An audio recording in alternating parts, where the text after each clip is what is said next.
규산이 참외와 멜론에도 상당히 효과가 있다고 합니다. 규산이 왜 좋은지, 어떤 걸 써야 좋은지 오늘 알려드릴까 합니다. 안녕하세요. 한스전TV입니다. 규산이 수도작에만 쓰이는 걸로 알려져 있지만 생각보다 참외나 멜론과 같은 이런 박과류에도 상당히 많이 쓰입니다. 쓰이는 이유, 어떤 면에서 좋아서 쓰는지, 그 다음에 어떤 걸 사용하시는 게 좋은 것인지 오늘 좀 알려드릴까 합니다. 먼저 구독 신청 안 하신 분들 해주시고 알람 설정 해놓으시면 새로운 영상 올라올 때마다 보실 수 있습니다. 먼저 토양에 대해서 좀 간단히 말씀드리겠는데, 토양 하면은 뭘로 구성되어 있을 거라 생각하십니까? 토양에는 절반이 산소로 구성이 되어 있고요. 나머지 다른 원소로 구성되어 있습니다. 산소라 하면 우리가 생각할 때 우리가 숨 쉴 때 쓰는 건데, 토양, 이 딱딱한 땅 속에 산소가 50%나 있을 거라는 생각을 못 하시지만, 공기 중에 있는 우리가 마시는 산소가 이 토양 안에 50%가 있습니다. 절반 정도가. 그래서 토양 속의 뿌리에서도 이 산소를 흡수해서 호흡을 할 수 있고, 그래서 살아갈 수 있는 거죠. 그 토양 속에 미생물도 살 수 있는 거고요. 그래서 이 산소가 적으면 토양이 죽어 있는 겁니다. 그래서 산소가 공급이라고 하죠. 그게 50%가 되고요. 나머지 50%가 화학 물질들인데 그 중에 절반이 규소입니다. 규산이 26% 있어요. 그러면 이렇게 생각할 수 있겠죠. 땅 속에 공기를 빼고 나면 반이 규소다, 규산이다. 그러면 규산이나 규소를 너무 풍부하니까 가장 흔한 게 규산이라고 할 수 있어요. 토양 중에 가장 흔한 게 규산. 그럼 규산을 줄 필요가 없을까요? 그렇지는 않습니다. 아무리 토양에 많더라도 그건 식물이 쓸 수 없는 상태의 규소이기 때문에 사람이 인위적으로 주거나 해야 되겠죠.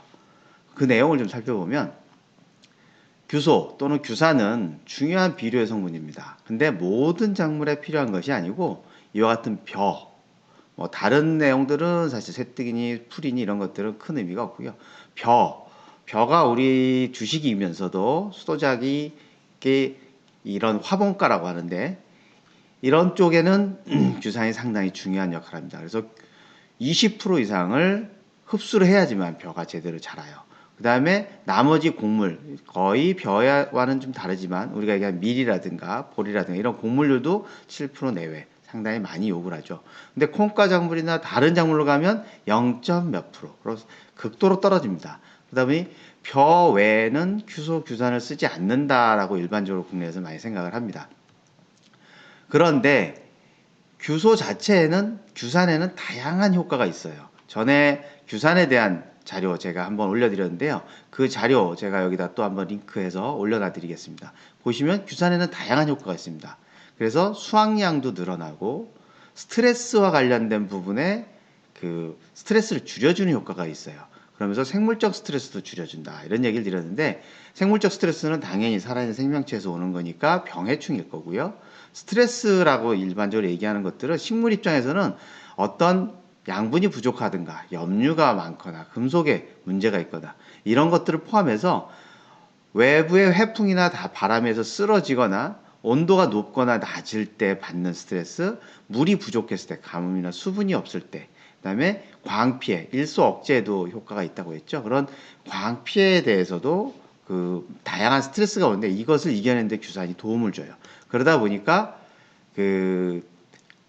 보통 얘기하시는 박과류 이런 데서 사용했을 때는 잎이나 줄기가 빳빳해지는, 그래서 광합성도 잘 되고 줄기가 쉽게 쓰러지지 않는 그런 효과가 있고요. 두 번째는 과실도 단단해집니다. 과실의 경도가 향상된다고 하는데요. 그러면서 온도가 좀 변화가 있거나 또는 가뭄이나 건조의 피해가 오더라도 그에 대한 피해가 좀 줄어드는 그런 효과를 볼 수 있어요. 그리고 앞서 말씀드린 이런 내병성, 생물적 스트레스를 이겨낼 수 있기 때문에 내병성에도 효과가 있다. 그래서 이런 거는 수도작뿐 아니고 다른 작물에도 들어가면 이런 효과는 내줄 수 있는 거죠. 필수적으로 규산이 있어야지만 비료로서 성장에 필수적이진 않더라도 이런 효과를 보여줄 수 있는 겁니다. 근데 어떻게 해서 이런 효과가 생기느냐? 일단 규산은 이런 식으로 흡수가 됩니다. 수도작에서 이런 구조물로 해서 차례대로 흡수가 돼 들어가는데, 흡수가 되고 나면 이 뿌리 쪽에 보시면 흡수가 되면서 뿌리 쪽의 안쪽, 이게 체관이고요. 체관과 물관이 있는 데고, 이 바깥쪽, 뿌리 바깥쪽에 큐티클층 외 안쪽에 있는 그 내부에 있는 세포, 거기에 이렇게 녹색과 빨간색으로 이렇게 막이 생기죠. 이게 세포를 둘러싸는 막이 형성됩니다. 그 다음에 잎 쪽에도 마찬가지로 이 표면에 큐티클층이라고 하는 층, 표피층이 있어요.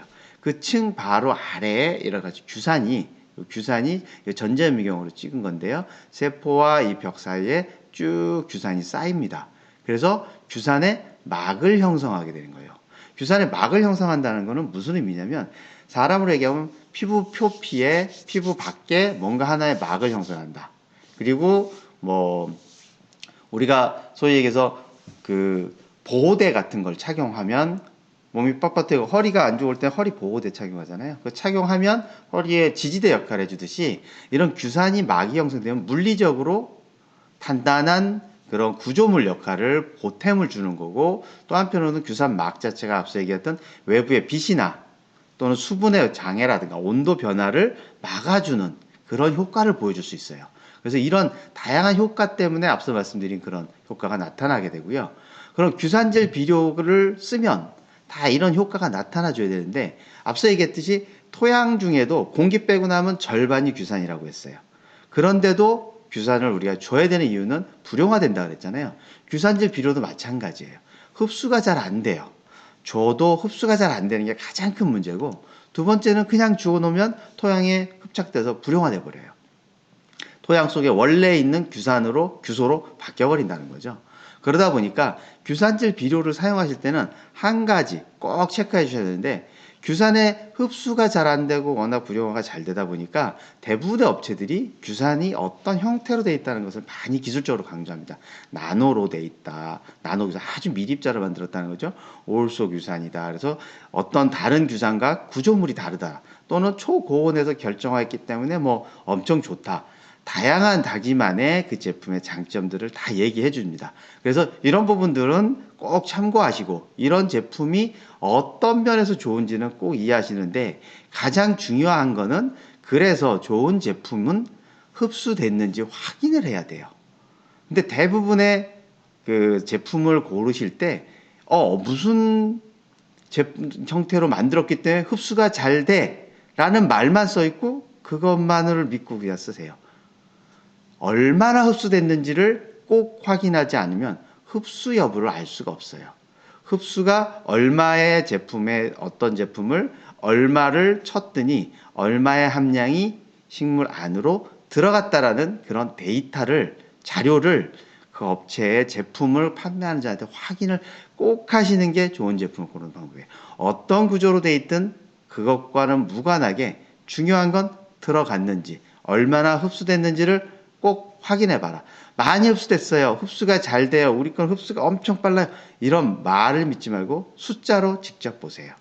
그래서 여기 참고로 보시면 규소가 붉은색, 파란색으로 했을 때 이거는 기술적으로 그 색을 인식하는 그런 그 기계로 이게 찍은 거예요. 그러면 규소가 많으면 빨간색을 띠게 되고 규소가 거의 없는 건 파란색이에요.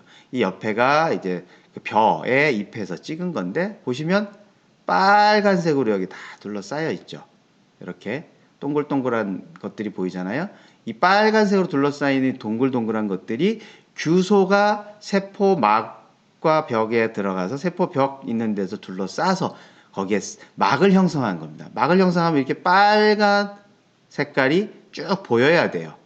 이런 식으로 눈으로 보여주든가, 아니면 얼마를 쳤더니 얼마의 규소 분석을 해봤더니 식물체 안에 얼마의 양이 들어갔다라는 것을 명확히 보여주는 제품을 사용하세요. 만약에 잘 모르신다면 이 제품의 테스트, 시험을 했던 이 아무록스, 이 자료를, 이 제품을 사용하시는 것도 다른 방법이 되겠습니다. 오늘 그 규산질 비료가 왜 좋은지, 어떻게 쓰는지 좀 설명을 드렸습니다. 오늘도 도움이 되셨다면 구독 신청해 주시기 바랍니다. 감사합니다.